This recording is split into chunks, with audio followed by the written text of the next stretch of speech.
दिल्ली के कंझावला में लड़की को सरेआम दरिंदगी का मुंह दिखाया गया। जी हाँ दोस्तों, सड़क पर लड़की को 13 किलोमीटर तक एक गाड़ी तले रौंदा गया, घसीटा गया। अब उस पूरे मामले पर रवीश कुमार का बयान सामने आया है। जी हाँ दोस्तों, वरिष्ठ पत्रकार रवीश कुमार जी ने चुप्पी तोड़ी है और सीधे तौर पर बड़ा बयान दे डाला है, जहां उन्होंने गोदी मीडिया को घेरा है, साथ ही कहीं ना कहीं बीजेपी पर भी वो हमलावर नजर आए हैं। दोस्तों नमस्कार, मेरा नाम है जयंती झा। दोस्तों इस वक्त रवीश कुमार जी का जो बयान है वो सुर्खियों में है, चर्चा में है, क्योंकि रवीश कुमार जी ने आईना दिखाया है गोदी मीडिया को, साथ ही बीजेपी को। दोस्तों रवीश कुमार ने क्या कहा है, मैं इस वक्त आपको बोलता हिंदुस्तान का ट्वीट दिखा रही हूं, जिसके मुताबिक रवीश कुमार ने कहा है कि अगर दिल्ली की घटना विपक्षी राज्यों में हुई होती और कांग्रेस या टीएमसी का नेता शामिल होता तो इस पर मीडिया में 10 दिन तक बहस हो रही होती। ये बात रवीश कुमार जी ने कही है। रवीश कुमार जी वरिष्ठ पत्रकार हैं, आप अच्छी तरीके से जानते हैं दोस्तों, और उनका ये जो वक्तव्य है, ये दिल्ली कांड उसको लेकर कितना ज़रूरी हो जाता है, ये बहुत देखिए ज़रूरी है यहाँ पर बताना आपको, क्योंकि आप देख सकते हैं कि जब से इस पूरे मामले में बीजेपी नेता के नाम की एंट्री हुई है, जब से पता चला है कि उन 5 आरोपियों में से एक आरोपी जो है वो बीजेपी नेता है, तभी से गोदी मीडिया इस पूरे मामले को दबाने का प्रयास कर रहा है। गोदी मीडिया लगातार इस पूरे मामले पर लाग लपेट करने की कोशिश कर रहा है और इस पूरे मामले को दूसरा मोड़ देने की कोशिश कर रहा है, जबकि पूरा मामला इतना गंभीर है। साथ ही अगर बीजेपी नेता का नाम सामने आता है तो कई सवाल और खड़े हो जाते हैं दोस्तों, कि क्या पुलिस ने मामले को घुमाने फिराने की कोशिश की है, क्या कुछ और ऐड किया गया है इस पूरे मामले में जो कि सामने नहीं आ पाया है।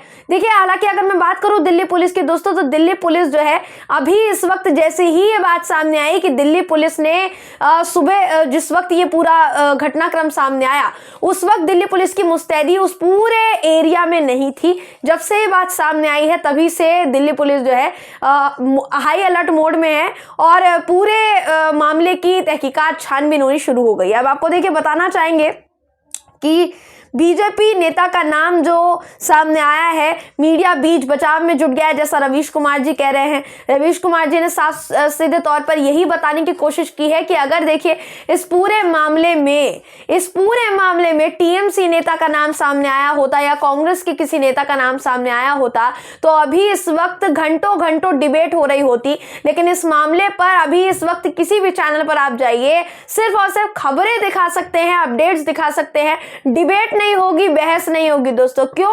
क्योंकि बीजेपी नेता मनोज मित्तल का नाम इसमें सामने आया है। जैसा मैंने आपको शुरुआत में भी मैं इससे जुड़ी तमाम अपडेट्स आपको दे चुकी हूं, अब जो अपडेट सामने आ रही है वो भी मैं आपको बताना चाहूंगी इस पूरे मामले में। देखिए ये जो पूरा मामला है, दिल्ली के कंझावला इलाके में लड़की को सरेआम रौंदा गया, रात के अंधेरे में उस लड़की को रौंदा गया और 13 किलोमीटर तक घसीटा गया, लेकिन इस पूरे दायरे में पुलिस कहीं पर भी मौजूद नहीं थी। हालांकि बताया जा रहा है कि इस पूरे मामले को कमिश्नर शालिनी के हाथों सौंप दिया गया है। कमिश्नर शालिनी जो है वो इस पूरे मामले की तहकीकात करेंगी। शालिनी सिंह बताया जा रहा है दोस्तों स्पेशल कमिश्नर है, जिनसे गृह मंत्रालय ने रिपोर्ट मांगी है। शालिनी सिंह जांच करेंगे कि कितनी पीसीआर कॉल आई पुलिस को, पुलिस का रिस्पांस टाइम कितना था, जब कॉल्स आ रही थी तो रिस्पांस दिया गया कि नहीं दिया गया, कि हाँ हम आ रहे हैं या कार्यवाही होगी, ये रिस्पांस मिला कि नहीं मिला, कितने टाइम में मिला, इस बात की जांच होगी। साथ ही 12 से 13 किलोमीटर अगर लड़की को घसीटा गया तो उस दौरान दिल्ली के जवानों की निगाहें उस हादसे पर क्यों नहीं पड़ी, इस बात की जांच होगी। और तमाम अधिकारी जो भी इस मामले में जुड़े हुए नजर आ रहे हैं, जिनको कॉल्स आई या जिन्होंने रिस्पांस नहीं दिया, या फिर इस पूरे मामले के सामने आने के बाद जिन लोगों ने कहीं ना कहीं बीच बचाव करने की कोशिश की, उन सभी अधिकारियों के बयान दर्ज किए जाएंगे और उसके आधार पर जो भी अधिकारी दोषी पाया जाएगा उसके खिलाफ कड़ी कार्यवाही होगी। ऐसा अभी तक तो सामने आया है। साथ ही ये जो पूरी रिपोर्ट है, शालिनी सिंह जो है स्पेशल कमिश्नर, वो गृह मंत्रालय को ये पूरी रिपोर्ट सौंपेगी। जब से दोस्तों मनोज मित्तल का नाम सामने आया है और मनोज मित्तल का नाम सामने आते ही जैसे ही महिलाओं ने प्रदर्शन करना शुरू कर दिया, महिलाओं के साथ साथ दूसरी पार्टियों ने प्रदर्शन करना शुरू कर दिया, तभी से गृह मंत्रालय जो है वो एक्टिव हो गया है और उनका बयान कहीं ना कहीं आप देख पा रहे होंगे कि एक्शन मोड में आ गया है। दिल्ली पुलिस को मुस्तैदी के लिए कह दिया गया है, स्पेशल कमिश्नर नियुक्त कर दिया गया, उनको पूरा केस सौंप दिया गया कि स्पेशल कमिश्नर जांच करेंगी पूरे मामले की और रिपोर्ट जो है वो सौंपी जाएगी। हालांकि ये कितना कारगर साबित होगा और कितना नहीं, ये तो देखना होगा, क्योंकि आधी सच्चाई इस पूरे मामले में बाहर आई है, आधी सच्चाई सामने नहीं आई है। अब 10 बड़े पॉइंट क्या है दोस्तों, देखिए 10 बड़े खुलासे जो 1 तारीख से लेकर अब तक हो चुके हैं पुलिस की जांच के बाद, ऐसा बताया जा रहा है। वो 10 बड़े खुलासे क्या हैं ये हम आपको देखिए बताना चाहेंगे। स्क्रीन पर मैं आपको एक खबर दिखा रही हूँ। इस खबर के मुताबिक हादसे के वक्त अंजलि अकेली नहीं थी। होटल मैनेजर ने यह बात कही है कि लड़की नशे में थी। जी हाँ, होटल मैनेजर ने ये बात कही है, लड़की जो थी नशे में थी, अपनी दोस्त के साथ साथ कुछ लड़के भी थे मौजूद। अब दोस्तों आप समझ सकते हैं कि इस मामले में बीजेपी नेता का नाम सामने आ चुका है, तो कितने खुलासे होंगे और लड़की को गलत साबित करने के लिए क्या क्या कोशिशें शुरू हो गई है। बताया गया हो कि लड़की नशे में थी, दोस्त के साथ लड़ाई हुई और वहां से उन लोगों को बाहर निकाल दिया गया, तुरंत बाहर भगाया गया कि आपको अगर लड़ना है तो आप बाहर जाकर लड़ो। वो बाहर निकले, अंजलि के साथ पार्टी में दूसरे लोग भी मौजूद थे, ये खुलासा किया गया है। 4 नहीं बल्कि 12 से 13 किलोमीटर घसीटा गया लड़की को।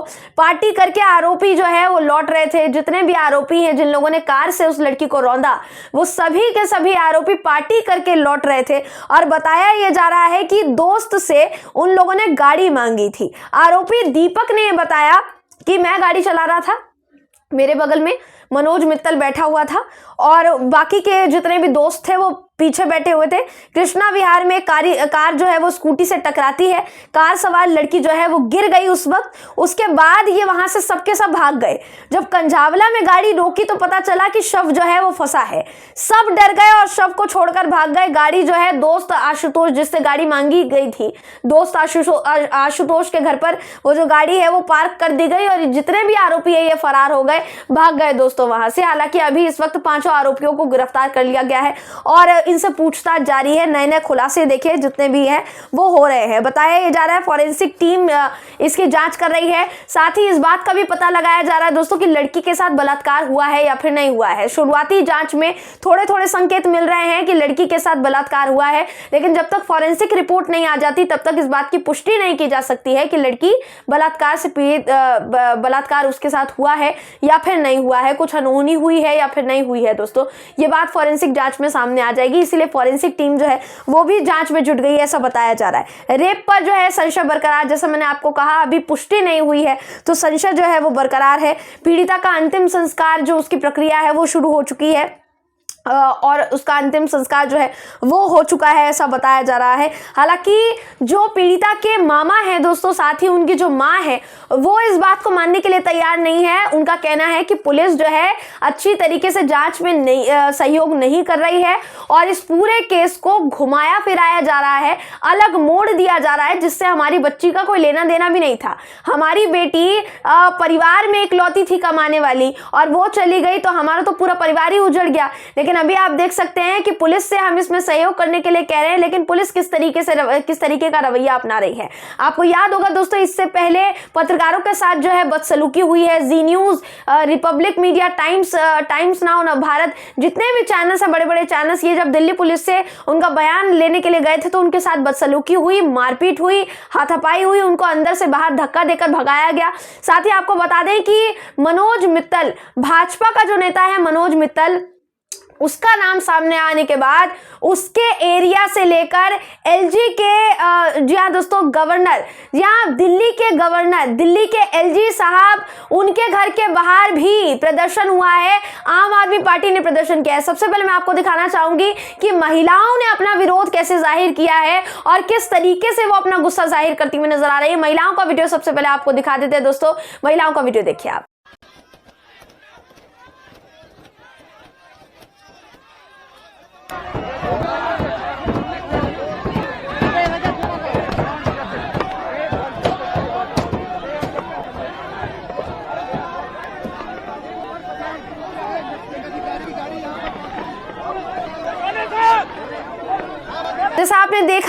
कि महिलाओं ने कितनी बुरी तरीके से गुस्सा जाहिर किया है। साथ ही जितने आम आदमी पार्टी के कार्यकर्ता हैं उन लोगों ने एलजी के घर के बाहर विरोध प्रदर्शन किया, जिन पर वाटर कैनन की बौछार भी की गई। वो वीडियो भी आपको दिखाना चाहेंगे दोस्तों। आम आदमी पार्टी ने अपने ट्विटर अकाउंट पर ये पोस्ट किया है, वीडियो भी देखिए आप। इस्तीफा दो, इस्तीफा दो, इस्तीफा दो, एलजी साहब इस्तीफा दो, इस्तीफा दो, इस्तीफा दो, एलजी साहब इस्तीफा दो, एलजी साहब इस्तीफा दो। रवि का कहना हाय हाय, रवि का कहना इस्तीफा दो, ना मुर्दाबाद, और बिना सक्सेस का मुर्दाबाद। सक्सेना डरता है, बिना सक्सेना डरता है। तो जैसा आपने देखा कि आम आदमी पार्टी के जितने भी कार्यकर्ता हैं उन लोगों ने विरोध प्रदर्शन किया। और आपकी जानकारी के लिए बताना चाहूंगी दोस्तों, आम आदमी पार्टी के नेता और दिल्ली विधानसभा के सदस्य हैं सौरभ भारद्वाज, उन्होंने ही ये खुलासा किया था कि दिल्ली पुलिस इसीलिए इस पूरे मामले की ठीक तरीके से जांच नहीं कर रही है क्योंकि इस मामले में जितने 5 आरोपी हैं उनमें से एक भाजपा का नेता है। वार्ड नंबर 42 मंगोलपुरी का वो भाजपा सह संयोजक है। 2 दिन पहले उसको पद मिला था और उसके राशन की दुकान के ऊपर किराएदार जो रहता है दोस्तों, बबलू कुमार जिसका नाम बताया जा रहा है, उसने भी एक बड़ा खुलासा किया है। उसने देखिए सीधे तौर पर यह कहा है कि बीजेपी में 2 दिन पहले ही मनोज मित्तल को ये मिला था, पद मिला था और मुरथल में उसी की पार्टी देने के लिए वो गया था। मनोज मित्तल की राशन की दुकान के ऊपर रहने वाले किराएदार बबलू कुमार ने खुलासा किया है। तो आप समझ पा रहे होंगे कि दिल्ली में इस वक्त कंझावला में दिल्ली लड़की के साथ जो कांड हुआ, जिस तरीके से लड़की को मौत के घाट उतारा गया है दोस्तों, उसमें एक के बाद एक नए खुलासे हो रहे हैं और इस बात की पूरी आशंका, संभावना जताई जा रही है कि लड़की के साथ निर्भया जैसा सलूक हुआ है। और उसके जितने भी घर वाले हैं उनका कहना है कि ये निर्भया पार्ट 2 है। जी हाँ, निर्भया के बाद ये दूसरा ऐसा केस, उनका कहना है कि निर्भया जैसी ही हत्या हमारी बेटी की है, क्योंकि हम मान ही नहीं सकते हैं कि उसका रेप नहीं हुआ है। अगर कोई लड़की कार के नीचे फंस जाती है और मान लीजिए कि उसके कपड़े फटेंगे भी, तो क्या इतने ज्यादा कपड़े फट जाएंगे कि उसके बदन पर एक कपड़े का टुकड़ा तक नहीं बचेगा? ये परिवार का कहना है दोस्तों। परिवार ने ये दलील दी है, मीडिया से सीधे तौर पर बातचीत के वक्त उन्होंने ये कहा है, मां ने ये दलील दी है। उनका कहना है कि मेरी बेटी के साथ पहले रेप हुआ है, उसके बाद उसको इस तरीके से घसीटा गया और हैवानों की तरह उसको दरिंदगी भरी मौत दी गई है। तो देखिए, जितने भी खुलासे हो रहे हैं, जिनके भी बयान इस पूरे मामले पर सामने आ रहा है, रवीश कुमार जी ने बयान दिया और रवीश कुमार जी ने कहीं ना कहीं उसी और संकेत किया है कि विपक्षी पार्टियों के राजनीति के वक्त, विपक्षी पार्टियों के नाम आने के वक्त बीजेपी की राजनीतिक रोटियां सिकनी शुरू हो जाती है। लेकिन अभी क्योंकि बीजेपी नेता का नाम सामने आया है, तो ना तो गोदी मीडिया कुछ बोल रहा है और ना बीजेपी के बड़े बड़े हुक्मरान कुछ बोल रहे हैं। हालांकि देखिए, गृह मंत्री अमित शाह के लिए बताया जा रहा है, गृह मंत्रालय की तरफ से ऑर्डर दे दिया गया है पूरे मामले की जांच के लिए। लेकिन जांच जो है वो कितनी निष्पक्ष होती है और कितनी नहीं दोस्तों, ये देखना जरूरी होगा। बहरहाल, इस खबर पर आपकी राय क्या है कमेंट करके जरूर बताइएगा। वीडियो अगर आपको पसंद आया हो तो वीडियो को लाइक और शेयर करना ना भूलें। फिर मुलाकात होगी आपसे किसी ऐसी ही खबर के साथ। तब तक के लिए नमस्कार।